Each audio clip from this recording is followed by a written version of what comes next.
Hello, everyone. Welcome to episode 9 of the Bandwagon Hockey Podcast, Tuesday edition.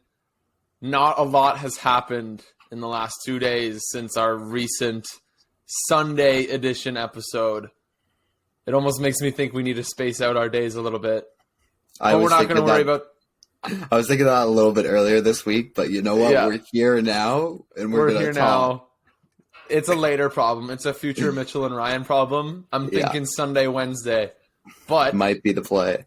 It's Tuesday, so we deal with Tuesday things. The reason I bring this up is because we talked on Sunday, and then last night there were 5 games, and then now we're talking again. Before, we're about to see 1, 2, 3, 4, 5, 6, 7, 8, 9 games occur tonight, and that's because the NHL doesn't know how to schedule and thinks there's only 3 days in the week. And those days are Tuesday, Thursday, and Saturday. And those are the only days that they like to schedule significant numbers of games on. So, I don't know. I think if we do like a Sunday, Wednesday, we get to catch like the Tuesday slate on the Wednesday show and then the Thursday, Saturday slate on the Sunday show. I don't know. We'll figure it out. But yeah, we'll figure it out. Not a lot of games to talk about. And to be quite honest, the massive sort of like trade deadline news that came out over the weekend like hasn't developed. Like Chikrin is still an Arizona Coyote, although he's being held out of another game, and it was basically released that he's not going to play another game for the Coyotes until he's traded. So you'd think a trade is imminent, although the guy's had a trade request outgoing for like 2 years now, so who knows about that. But first, Ryan, how are you? I am doing all right. We had quite the interesting turn of events last night for the Ottawa Senators. That let's talk about game over Calgary first. Oh, okay. So you're just going to cut me off, and you don't actually care about how I'm doing. That's cool. Well, it seemed like you were going to talk about the Sens game. I was going to say that had me in a good mood today, but okay, keep going. No, it's fine. No, it's fine. No, speak. Okay. The Sens had a wicked comeback last night, so that had me in a pretty good mood today. And then there was also a ton of snow here yesterday. And really? There's a ton of snow in Halifax last It's been like night. 5 degrees in like the Ottawa region for the last few days. Like it feels like spring. So campus was closed for a couple hours to start the morning. So I had a late start to work, which was nice. Why? So, just like snow removal.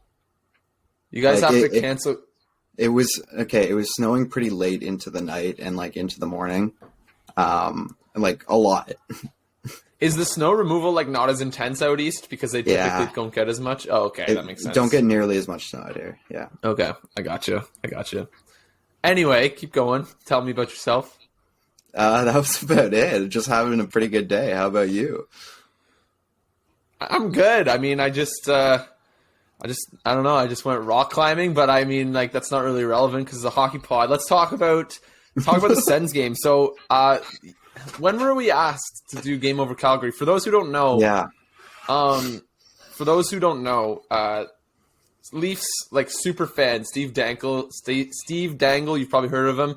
They have their own podcast network called the SDPN, and they have sort of a what would you call it? Like a podcast series for each of the Canadian teams, where they basically have a duo go and recap each game for each team in each of the 7 sort of cities in Canada. And we were invited to go on Game Over Calgary. Game Over is what the shows are called. We were asked to go on Game Over Calgary with Audie, who joined us in one of our first 10 episodes. I think he came on with Owen, his brother Owen. Yeah, he's been an early supporter of the boys. So it was pretty cool to hop on with him. He was huge in our growth, but yeah, he invited us on because Calgary was playing in Ottawa, and it was funny because we were texting him back and forth throughout the game. And we were expecting it to be like a Go Flames sort of vibe. Like Ryan and I would sort of just go along with the hyping up the Flames and talk about their playoff race and all this and that. And then like Ottawa with this wicked comeback, 2 goals with the empty net, wins it in overtime. And it turned into like just a pity fest for Flames fans. Yeah. Audie had the paper bag on his head. which was pretty funny. It did not stop there. Like, I saw Flames fans having a bad time online last night. Yeah, they're not in a good place. So yeah, I just wanted to shout that out for anyone interested. Game Over Calgary videos on YouTube. I'm pretty sure you can also listen to them wherever you listen to your podcasts. But yeah, no. So it feels kind of weird. It feels like we did an episode yesterday. But let's talk about the game for a bit. Like, it was a slog of a game. Like, what were there? 7 penalties in the first period. Excuse me. Yeah, it certainly felt like it was one that the refs wanted to take over right from the beginning. I think there was like 3 or 4 4-on-4 scenarios in the first period alone. Yeah. So it was just, there was no flow. It was just a special team galore. And those are normally ones that Sens actually are pretty good at because their power play is pretty elite. And their penalty kill has been better recently. So those are typically ones that they do well in. But last night, up until the final couple minutes, it was just not a good game from the Sens. It wasn't a good game in general, I thought. Like, it was just not enjoyable to watch. The shots at one point were something like 27 to 11 in favor of Calgary. It seemed like Ottawa was getting chances. They just straight up were not hitting the net. Yeah. Markstrom wasn't being tested. And then just like a flurry of plays, I guess, at the end with the net pulled, with the goalie pulled. Batherson scores a weird one, and then DeBrincat from the what's it called, the Rockstar Zone? Is that what that Heat Daddy account calls it? Yeah, where he's like basically 1 foot on the goal line, maybe not that deep, but pretty deep in the zone. Snipes it top shelf, and then Timmy with a sort of a weak goal let in by Markstrom on the rush, but it was pretty cool anyway. I didn't go to the game because I wanted to be on Game Over Calgary. I thought it would be a good opportunity, so I ended up giving the tickets away. But I'm glad I got to watch the game and see what happened. If I'd have gone to the game and left a little bit early to be on the show, I would have regretted it more than just not going in the first place. So it's a good call on my part. But like, Ryan, what are your major takeaways from that game? Because it was a weird one. Yeah, I think it would be easy to go with Timmy, but I feel like he actually did not have a great game despite his score line. So I'm going to go with Mad Sogard. It was his first game of the year. Huge goaltender prospect for the Ottawa Senators. 6'7". He's always had the size. You can't teach size. Hockey minds love that. But it looks like he's also kind of settled into a few other parts of his game, like rebound control. Looks a little bit more calm than he was when he got a couple games last year. So I thought he had a really good game, despite maybe one goal that beat him pretty clean over the glove. But despite that, I thought he had a pretty good game. I'm really hoping, like, obviously I'm not hoping for like a Hamburglar run. Like, it's not going to happen. But I would really like to see Sogard sort of assert himself as an NHL caliber goalie. Just because, like, the uncertainty with the future of Cam Talbot and even Anton Forsberg, for that matter, with his double MCL sprain or tear, which sounds a lot less severe in terms of, like, just because when you hear double MCL tear, usually when a guy tears their MCL, like especially in like the NBA or something, which is where it's most common, it's like 6 to 8 months. And you'd think with both it'd be even more devastating because you can't really rehab it until they both naturally heal. So I thought a year for Forsberg, and it turns out, what did Gavrikov say? Like, I think he said 3 months. No, not even. 2 to 3 to 4. Yeah, 2 to 3, 3 to 4 months. Like I don't know why I said 6 to 8. But like, to the point where there's like, it's not out of the realm of possibility given the time frame, sort of on the optimistic side, that he returns this year, which would be nuts. I think that is, from what I understand, that would be pretty optimistic. But like, he's 100% going to be ready to go for next year. Like, which is not even a question. Which is not something I expected. Which is crazy. Yeah, I did not expect that either. But just like, given his uncertainty, and obviously Cam Talbot's a pending unrestricted free agent, hasn't played well this year, may even get traded before the March 3rd deadline. I'd really like to see Forsberg sort of like assert himself in the NHL a little bit, like show that he's like worth a shot in terms of getting starts on a regular basis next year. Yeah, I personally think that he can I think he's a good goalie prospect. Like, I believe it was him who came over when he got his first stretch of games in Belleville. He went like 7-0. And since then, he's been a little bit up and down and all over the place, but it's also the AHL. And I feel like he hasn't really had a stinker. Like, I don't remember his 2 games too well last year, but I don't remember them. Like, I don't remember having a bad taste in my mouth after it. So in his 2 games last year, I can't find the game by game. But just, I don't know, pretend these are split in half for both games. Sure. He gave up 6 goals on 54 shots in the 2 games. So just under a 900 save percentage, but I know that team sucked. Yeah. And he was 21 years old. So I personally would take it with a grain of salt. I will most definitely read more into like what he does this year, especially because it looks like he's going to get an extended look, even as the starter. Like he's the guy for the next couple weeks until Talbot's back. Yeah, I'm pretty sure he's even getting the start again tonight, which is back-to-back. So, and that's like he's going to be the guy for a couple weeks until Talbot's back, and then if Talbot gets traded, he's going to be the guy the rest of the year because Forsberg's not going to come back this season. Yeah, 100%. So, I don't know. He's going to get a long look. It's an exciting time in the Sens crease because and like not like Spencer Martin is anything, but he's a warm body who was on waivers today, and they chose not to go and pick him up. So, which is wild. Which is interesting. I hate that. Just get the guy. Just grab him. Who cares? These are your 2 only healthy goalies under contract in the organization in North America right now. Like, and what they're are you doing? both prospects. Why would you want Mandolese backing up Sogard? Like, put him so he gets starts in the minors. Like, people are worried that he has a one-way contract next year. So what? Waive him. Like, waive. Do what Vancouver just did. I just don't understand not placing a claim when you need a guy. Yeah, you need the guy, and he makes minimum. Like, come on. Yeah, and he's like, you don't care about his development, so he just take starts. What's Spencer Martin, like 27 or 28, something like that? Like, I don't even think that. Yeah. Yeah, like I don't know. Yeah, I don't know. Let's talk about the Flames for a minute, though. So they obviously take the loss. Super uninspiring season for them thus far. What was it? They have the same number of wins as the Sens. That's what you said yesterday on Game Over, which is nuts. Like, that's actually crazy. You're both Calgary, sitting at 25 wins right now. Yeah, 25. Calgary's 25, 18, and 11. Ottawa is 25, 24, and 3.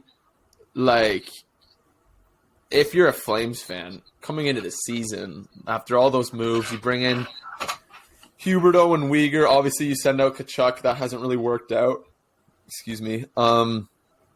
You sign Nazem Kadri. You get the extensions done for Huberdeau and Uyghur. Like, it's looking like you've got a nice core, albeit old. But you'd have thought for the 2022-2023 season and maybe for another year or two, this would be like a really elite core. And it just hasn't proven to be that. Huberdeau's really proven that he's not the guy on a team. Yeah. At least I don't think. Elias Lindholm. Like last night, I didn't notice like their big guys hardly at all, especially Huberdeau.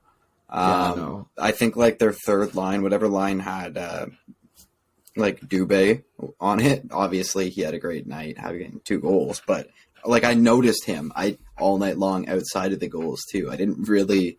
I feel like I didn't notice much that Huberdeau did. Now Kadri, I feel like Kadri's everywhere.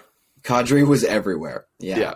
So I shouldn't say all of their big guys because I did notice him a lot, but Huberdeau and Uyghur though, like the 2 guys they got in the Florida trade, like it's tough. Like it's really tough.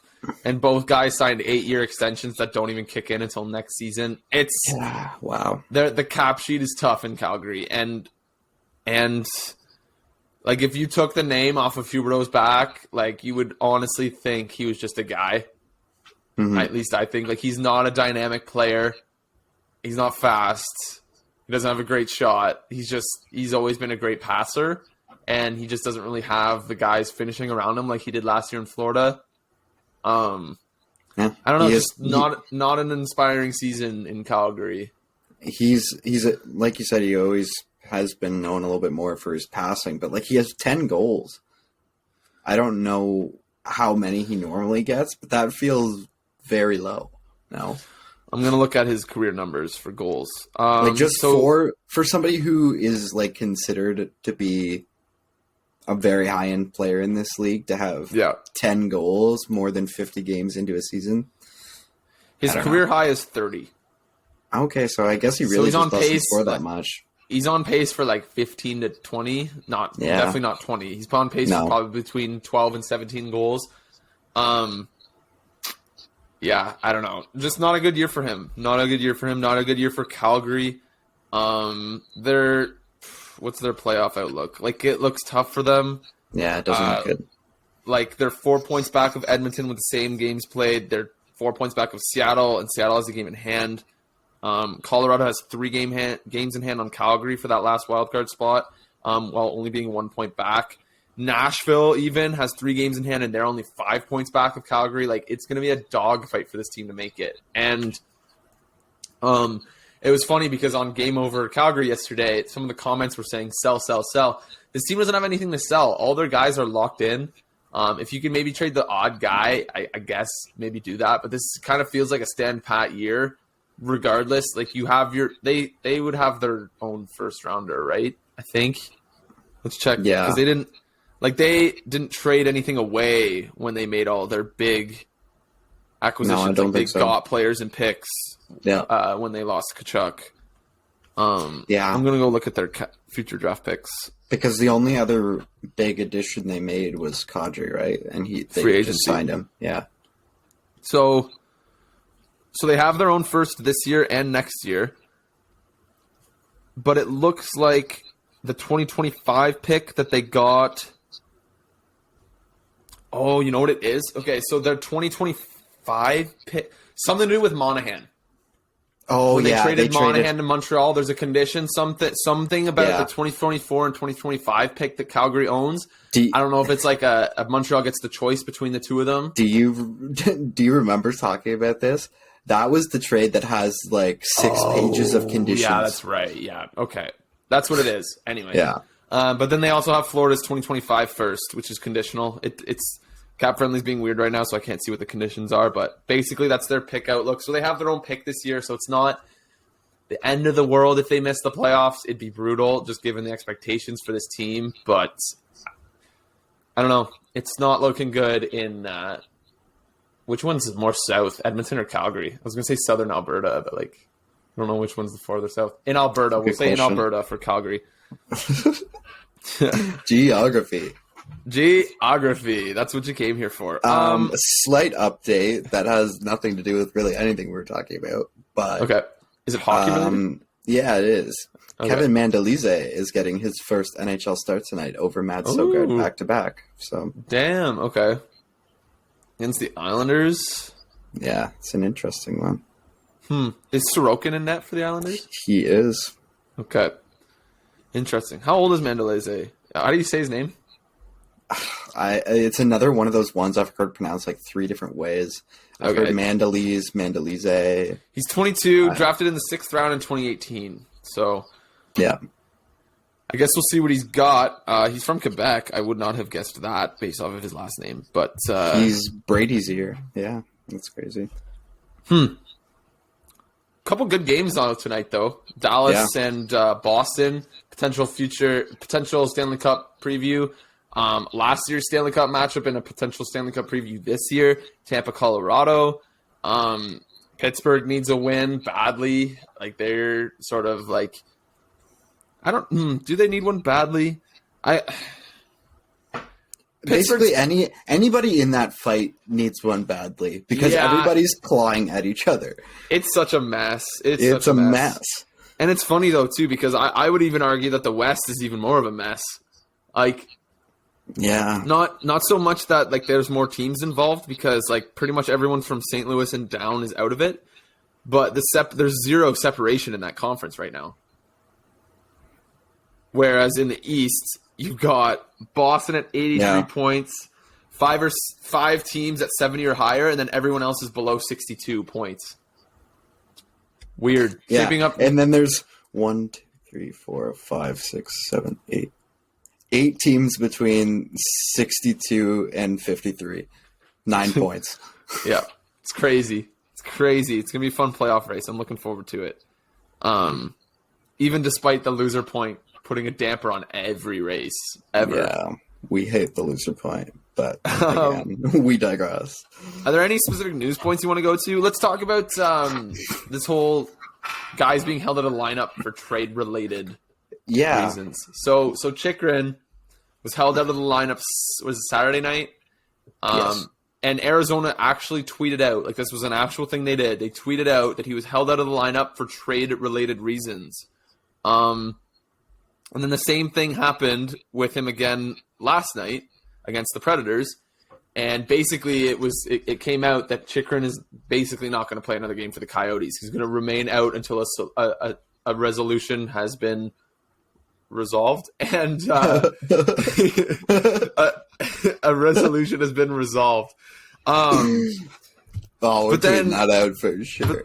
But then tonight, Columbus actually tweeted out as well that they're holding out Vladislav Gavrikov, who is also trade bait leading up to the deadline. So it's very interesting. And then Elliot Friedman kind of tossed gasoline onto a very small fire and made it very large, with just shooting the shit. It seemed like in a tweet. Saying, I wonder if Columbus uses assets that they get from Gavrikov to contribute to a Chychrun deal. Thought that was interesting because damn well Columbus is going to get a first-round pick from some sorry team who's desperate for a third-line defenseman. Yeah, which seems like it's what the Kings are trying to do as well. Maybe they're not trying to use the assets that they're getting from somebody but it looks like they're trying to move somebody first as well. So it just goes to show you how much money is tied up, right? Nobody can make a move before somebody else makes a move, but nobody can make a move because nobody has money. There's like 6 teams that can make moves right now, and all of them are like extreme sellers except for Buffalo. It's a really shitty landscape in the NHL right now. In what's already a very frugal league in terms of player transactions. Yeah, and what's an interesting development I just did not see coming this trade deadline is that teams just were straight up tweeting out that they're holding players out for trade-related reasons, and literally that wording. Like, it's so odd to me that they're just being so straight up. And the league is kind of allowing it or encouraging it. Like, I don't know how this started, but I like it. It seems like a thing that's very much an NBA thing to do. And it feels like a thing that the NHL would very much sort of be against. It just feels like something the NHL wouldn't want happening, but it seems like they're okay with it. And I'm okay with it because I desperately want to see a Jacob Chychrun trade, and a Jacob Chychrun trade will not happen if he gets injured. And Jacob Chychrun can only get injured if he plays games. Yes. For the Arizona Coyotes, which nobody cares about anymore. Exactly. So, even the Coyotes don't care. And so no, they don't. They'd rather him not play because he has positive impact. Yeah, because he's a good player. It's really weird. I'm very excited to see how some of these balls drop. I'm so fascinated to see if an Erik Karlsson trade gets done. I don't think it's going to happen before the deadline. It's just too complicated of a deal during the season. The market for Timo Meier is getting really interesting, too. Yeah, I think it's going to be a surprise team that gets him. Because I think we talked about this last episode a little bit, too. We just kind of assumed that it was going to be a sign-and-trade situation. But it looks like a lot more potential rental situations are coming to the forefront. They should be. He still has value after the season as an RFA.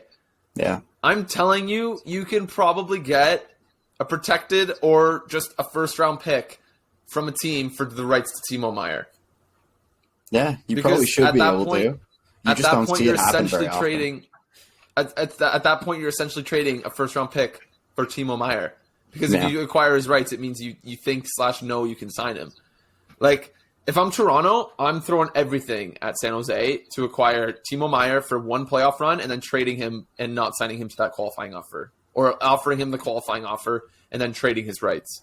Because you have to offer him the qualifying offer to retain his rights. But, I'm trading him. I'm using him as a rental and then trading him to sort of, it essentially lowers the acquisition cost for the player. Mm-hmm. You think anyone will help them out of that, though? Just to get a little bit of a head turn or a head start on him? What do you mean? Or like, I don't know. I don't know where I'm going with this. I'm thinking UFA. Never mind. Yeah, no, it's RFA. So basically, if you trade for the guy, you're going to get the player. If you're not stupid. Yeah. So I'm just. It'd be kind of like or he holds out, right? I mean that could happen. It'd be extremely similar to if Calgary was bad last year with Matthew Tkachuk.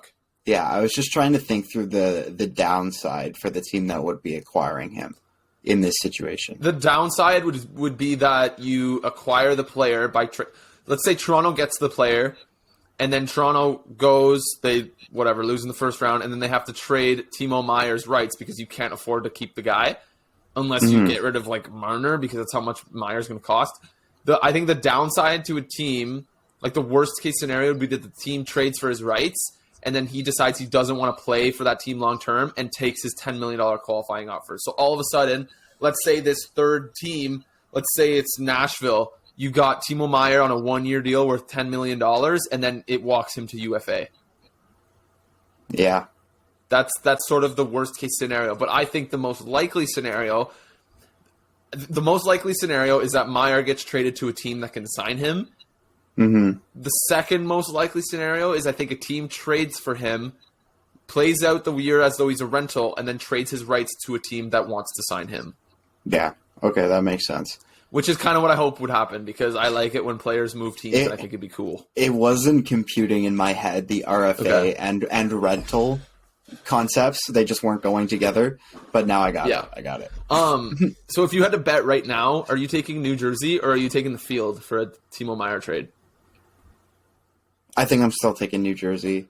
They have not made any moves to get that player. They're like Ottawa and the defenseman. It's just like I feel like players keep passing. Like Fiala, gone. DeBrincat, gone. Like how many players are we going to marry to them? I'm starting to think I'm out on Meier to New Jersey, not because I don't want to see it happen, but because it's been talked about for so long. Everybody has the two guys, the team, the franchise, and the player married. Mm-hmm. And it even got out there that apparently New Jersey told San Jose, if anyone comes along, if you think of doing anything, you come to us before you finish it off, like before you make the deal. I think if it was that sort of like likely to happen, it would have happened already. Like I'm wondering why it hasn't happened already. Tarasenko was just traded. Who's the other guy? Horvat was just traded. Like, the price is only going to go up as the deadline approaches. Yeah. It's not going to go down. That's not how this works. Like, I don't really get why Timo Meier isn't a Devil yet if this fit is so perfect and this team is so interested. I think it's going to be a mystery team, I'm really excited to see what team gets him because we've never really seen an RFA treated as a rental before or in this situation where an RFA is trade bait. Yeah, and that's why I was having a hard time thinking it through. But it would be pretty cool to see because it would be so unique. Like have we ever? I'm sure we have. I'm just blanking. Has there been like an RFA flipped out like that after been acquired? Not that I know of. Yeah, I'd be curious to know if there were one, but I can't think of one. Nah, nothing like notable, anyways. Yeah, definitely not. I'm trying to look at teams that I think could do Meier, but they've pretty much all been mentioned. Like New Jersey, Carolina are the obvious ones. Toronto could if they get rid of some salary. Like Toronto has the assets because it's not just teams that have room. Assuming Meier would cost $3 million against the cap with retention. Like you have to have the assets to get it done because this is like one of the most valuable trade assets in the league. Like 26-year-old, 30 to 40 goal scoring power forward. Like he's perfect for a playoff team.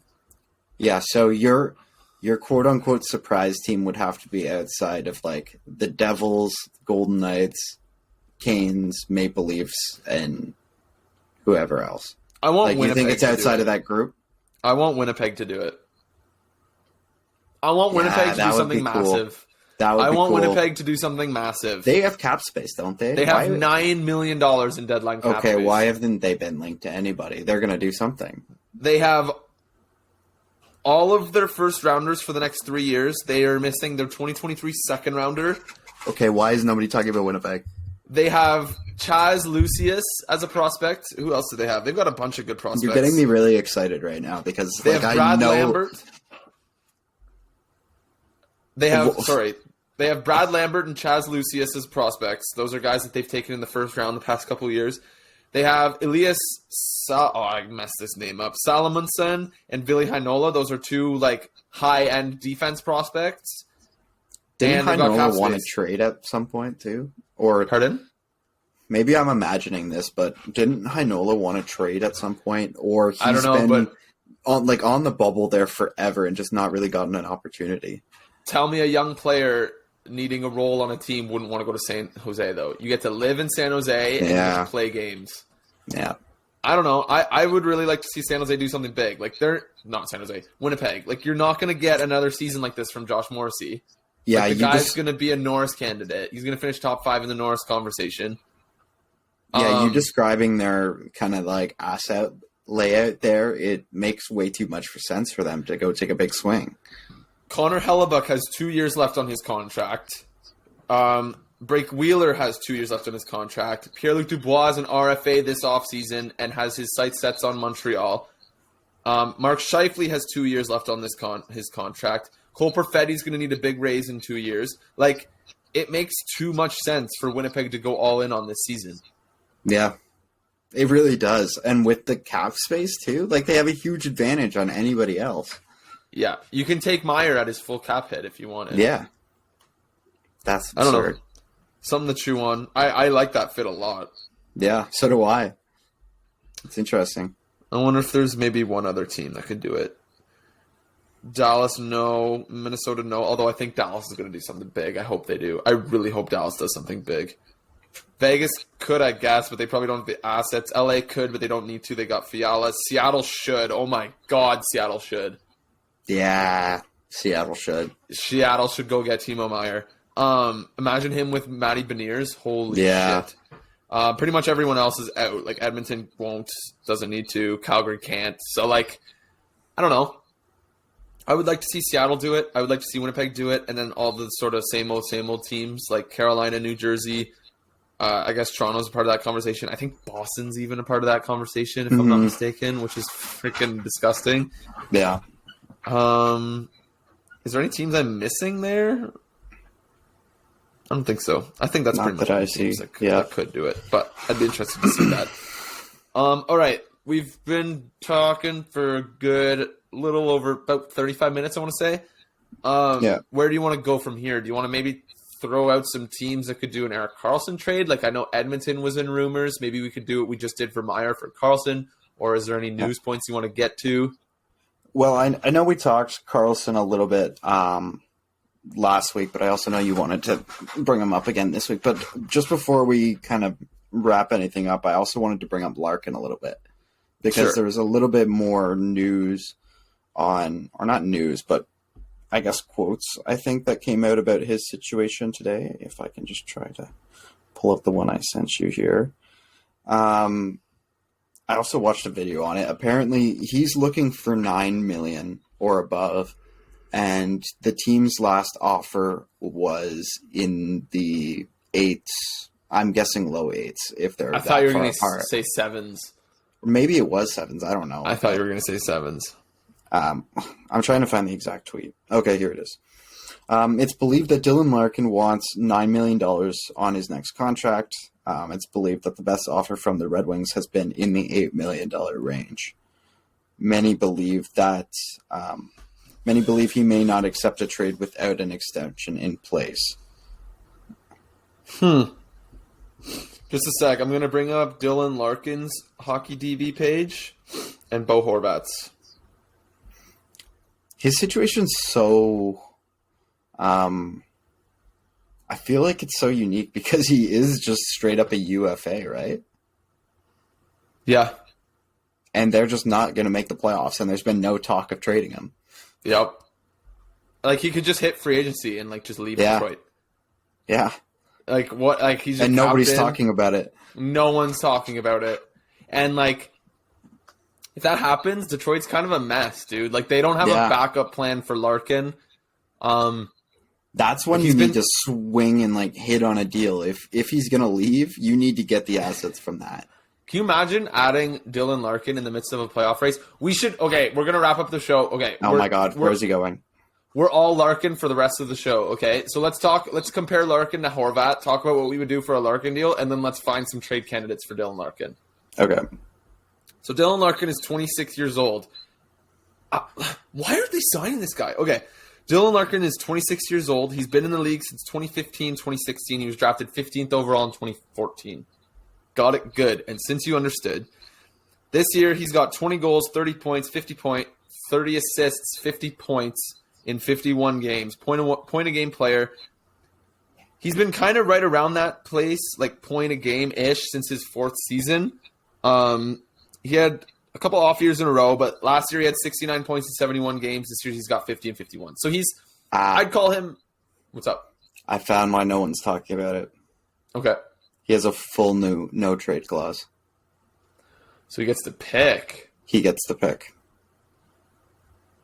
Let's ignore that when we find trade destinations. Or just pick ones that are like historically desired.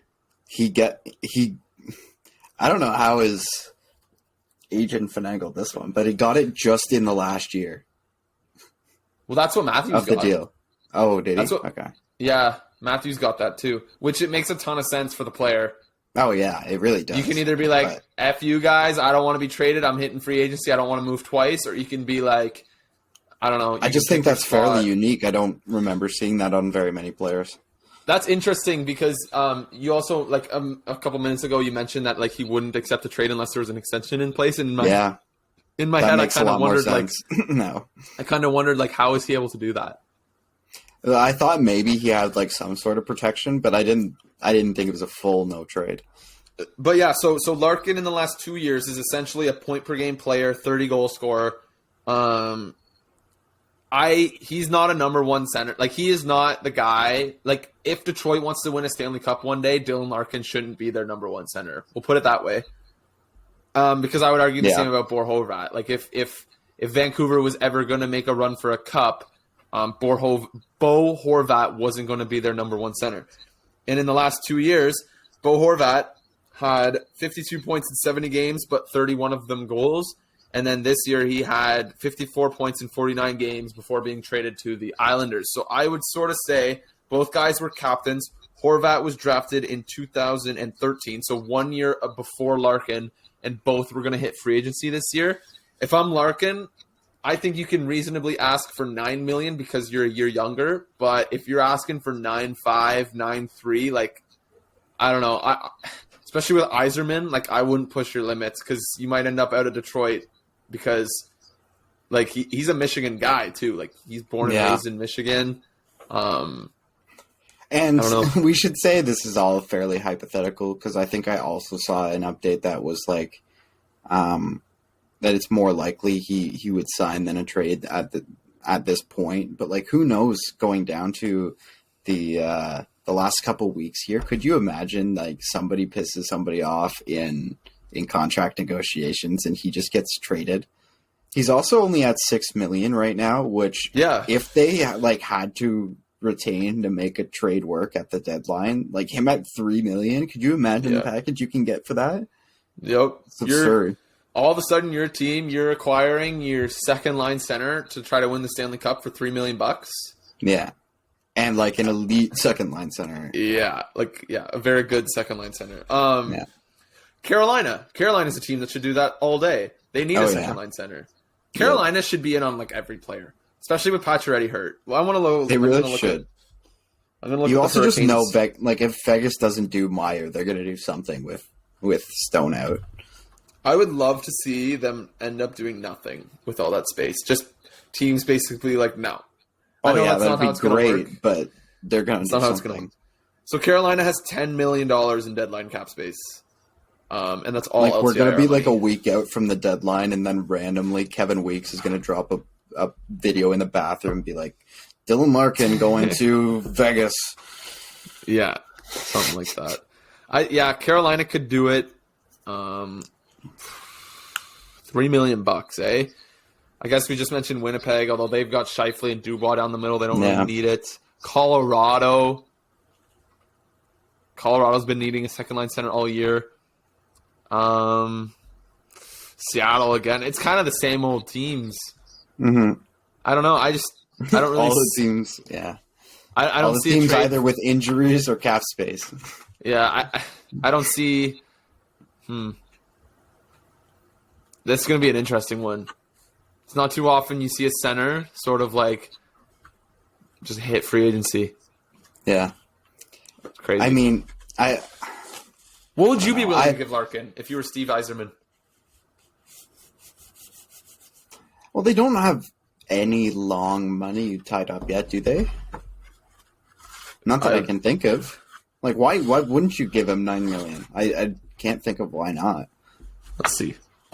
Like, there are a lot younger players that are getting better deals than that right now. But, I mean, he's your captain. He's your best player that you're going to, I don't know. All of their long-term money is guys that were signed this past offseason. So it's all of their old guys. Their biggest contract is 5 years at $5.6 million to Andrew Kopp. They've got a pretty clean cap sheet. I don't know why you don't do that then. I would bend to 9.5 if it was if it was either keep the guy or lose the guy, and the difference. It doesn't even sound like they're gonna have to go that high though. No, I know. If the ask is 9, like it's his. Like I don't understand. I'm betting it gets done, but like the small chance it doesn't is so intriguing. Here's my thing. Is I'm trying to look at it from both sides of the negotiation. Dylan Larkin is probably arguing, I'm your number one center. I've been your number one center. Number one centers make this much money. And then points to like Bo Horvat, Matthew Barzal, all of his comparables. But then Steve Yzerman counters, maybe not with this exact wording, but basically, listen, Dylan, we're not winning a Stanley Cup if you are our number one center. Mm-hmm. And if you're not going to be our number one center when we win a Stanley Cup, which I just said you're not going to be, I can't have you making $9 million against the cap. That's not what second-line centers make. So I can kind of see why Steve Yzerman might be sort of like penny pinching a little bit with Dylan Larkin. Even though the player might be worth $9 million, you don't want to be paying your second-line center $9 million if you're going to try to win the Stanley Cup, which obviously Detroit wants to do someday. And Steve Yzerman has experience building teams that win Stanley Cups. He didn't do that by bending in negotiations and giving second-line players $9 million. Because for all intents and purposes, right now Dylan Larkin is the number one center for the Detroit Red Wings. If they win a Stanley Cup in 2027, it's not going to be because Dylan Larkin is their number one center. We're also going to get some pretty aggressive cap increases, so I feel like if you're willing to do 8.5, what's the difference, right? Yeah, but I think at the same time, you want to set a precedent, right? Yeah, I know. And like that is how good teams set a good cap structure going forward. Yeah. You're right. But at the same time, it's like you have no other long money tied up at the moment. You like if $9 million is your like cut off for like you have to be better than Dylan Larkin to get a $9 million contract. I don't think that's terrible. If Larkin was asking for 9 and Yzerman's offering 8 and I'm Yzerman, I'm doing 8.75. I'm doing that right now. I'm giving that to him. Yeah. I'm gonna negotiate in favor of Larkin, but still like not giving him what he wants. You know what I mean? Yeah. Yeah. I think that seems like it's how Yzerman likes to do things, but I don't know. That's gonna be a fascinating one. The amount of centers that were like kind of up in the air this year. Like Barzal got his extension before the year, so that was kind of kiboshed. But we've got Larkin. We had Horvat. Is there one other player who's sort of up in the air as a center?